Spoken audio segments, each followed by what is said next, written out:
gone through two different methods, kind of a classic Kirchhoff and then a mesh method of trying to get to a point of having enough equations to be able to solve. So now we're going to look at two different ways of solving these equations. This first way is substitution. So substitution, I would say, is probably the faster way if you are doing two equations, two unknowns. Or three equations, three unknowns is probably the break-even part. If we get 4 plus, I would say that's where you want your matrix methods for sure. 2, substitution. 3 is probably equal, but here we go. Let me get here. I'm going to throw in the equations that we had from when we had our loop and we went classical Kirchhoff. I know that's a lot, but here we are. Okay, I copy pasted from that other document, and now I can kind of start moving, or the other video, whichever way you want to see that. I've got my equations and I've got them numbered, and I've got my unknowns 1 through 6. I'm going to start by picking an equation and kind of getting started with that one. So I'm going to pick equation 1 to be sort of my go-to equation. Equation 2, I'm going to look at this, I'm going to say I4 plus I3 is I6. Equation 3 says I6 is I3 plus I5, so I'm going to take equation 2 and set it equal to equation 3. If they're both equal to I6, then I'm going to set the other sides equal. I have I3 on both sides, so I can cancel those. I'm left with I4 equals I5. That's going to be something already. And that means anywhere where I've got an I4, I can put in an I5. I'm going to substitute that into equation 1. So equation 1 is going to become, call that 1 prime, I guess.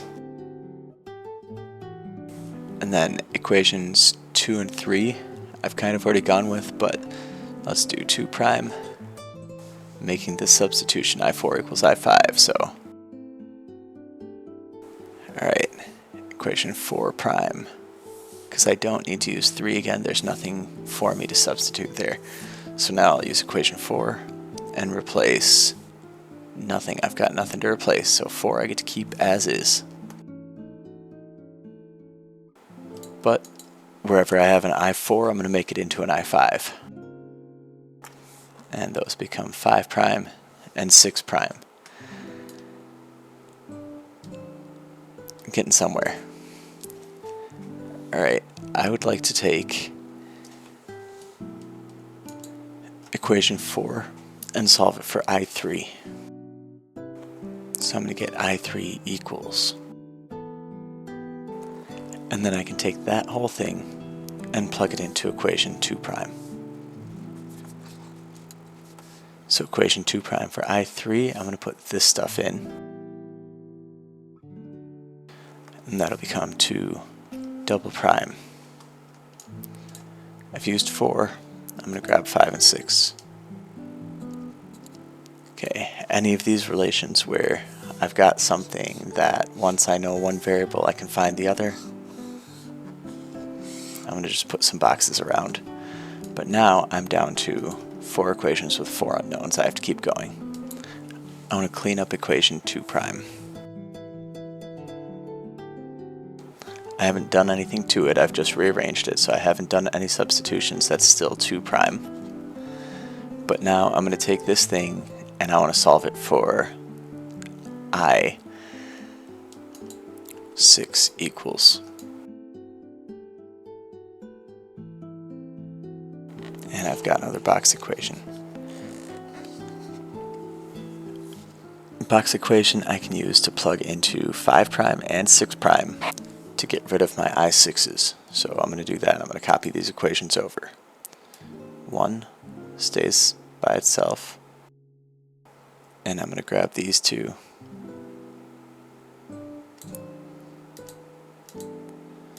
Copy them and start making some changes. So first I'm going to combine my I5 terms here. I've got a minus I5R4 minus I5R5. and then I'm going to take that and move it to the other side. So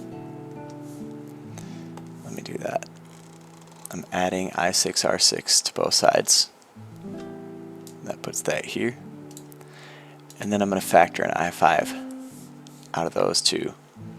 I'm going to get an I5 times R4 plus R5. All I did was factor that out. Equals this. And now I'm going to put in what this I6 is.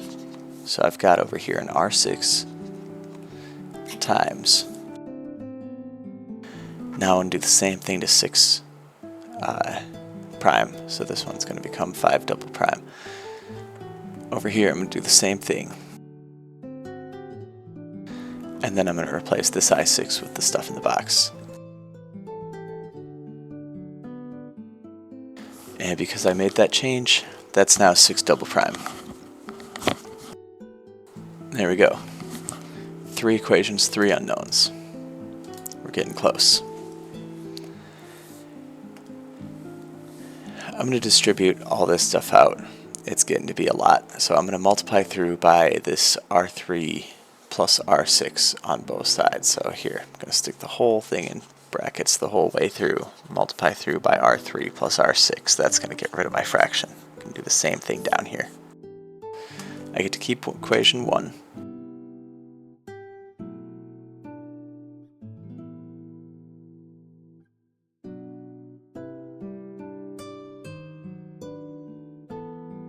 And then equation 6 looks very, very similar. What's different between equation 5 and 6 is right here I've got an I2, right here I've got an I1, here I've got an E2, here I've got an E1. So I'm going to copy most of this and it's going to be the same. I would like to get a little bit farther. I'm going to get all my I5s together. So in this first equation, I'm going to do that by adding this term to both sides. Now I'm going to factor this I5 out. And I'm going to do the same thing here. I'm going to factor out the I5. And I want to subtract that trailing term over to the far end. Or over to the other side, rather. So there's what I've got factored out. So what I see is I see equation 1 that's got an I1, an I2, and an I5. I see equation 5 that's got an I2 and an I5, and equation 6 has an I1 and an I5. So if I can solve equation 5 for I2 equals, it'll be just in terms of I5. I can plug that in there. Then if I can solve equation 6 for I1 equals, I'll have just I5, I can plug it in there, and then I will have an equation that just has I5 remaining. So that's what I would like to do. I've done enough of this. I'm going to solve equation 5 for I2 equals.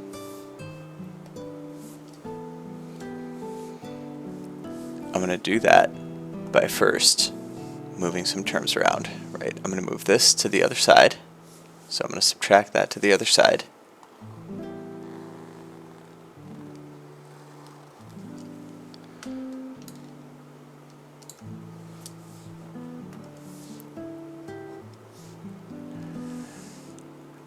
And then I'm going to change the sign on everything.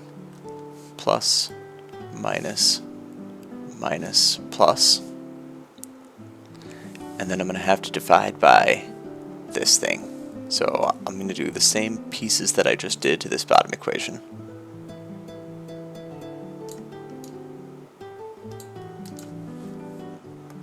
Subtract that over, and then change the sign. Plus, minus, minus, plus.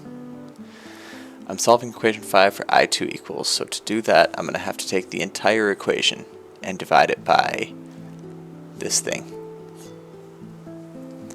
So let me do that. I would like to rearrange this a little bit. I'm going to say I2. So I'm just rewriting right now. I2 times R2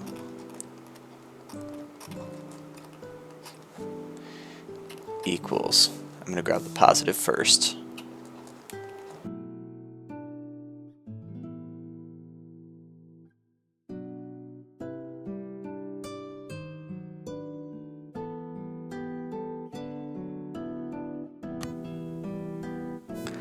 I would like to take equation 5 and solve it for I2 equals. To do that, I'm going to make a little bit of room.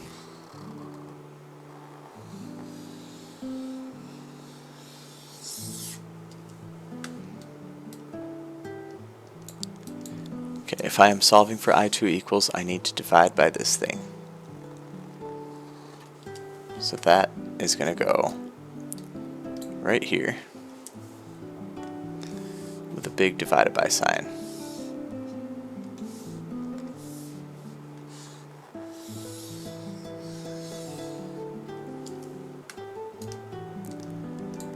And then I'm going to do the same for this one. I'm going to take equation 6 and solve it for I1 equals. Those both have one variable. As soon as I've got one thing solved for, I've got the other one. So that's a boxed equation. That's a boxed equation. And I'm going to plug those in. I2 is going to go there. I1 is going to go there. Here we go. The equation is I1 plus I2 equals I5. So I1, which is all this stuff,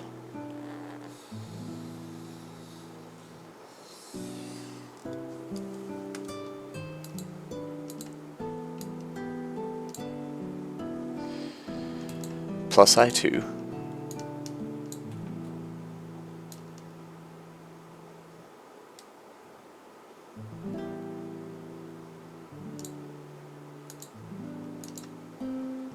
equals I5. I1 plus I2 equals I5.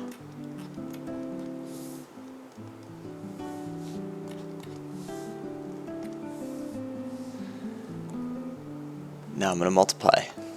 I'm so close to done now. I'm going to take this whole thing and I want to multiply by R2 times R3 plus R6. That's going to get rid of the fraction here. It's going to cancel with that. It's going to get rid of the fraction here and cancel with that. And it's going to put it over here on this. So I get this.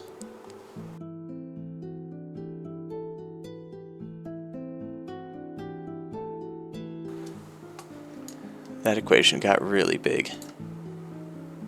It got zoom out big. Now I need to get all my I5s together on one side. So I'm going to grab this whole term and this whole term, and I'm going to add them to both sides. That leaves me on the left side with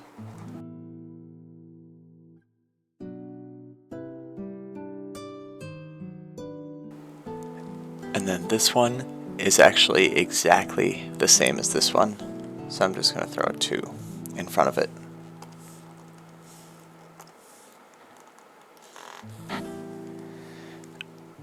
To get I5 by itself, I just need to divide by this. So I'm going to get I5 equals, I'm going to have all this stuff on the left.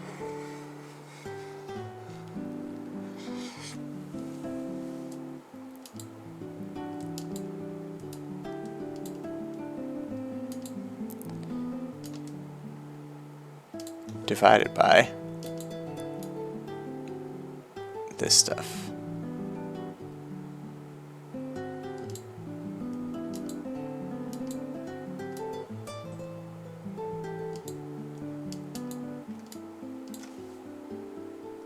And I can zoom back in. There's my I5.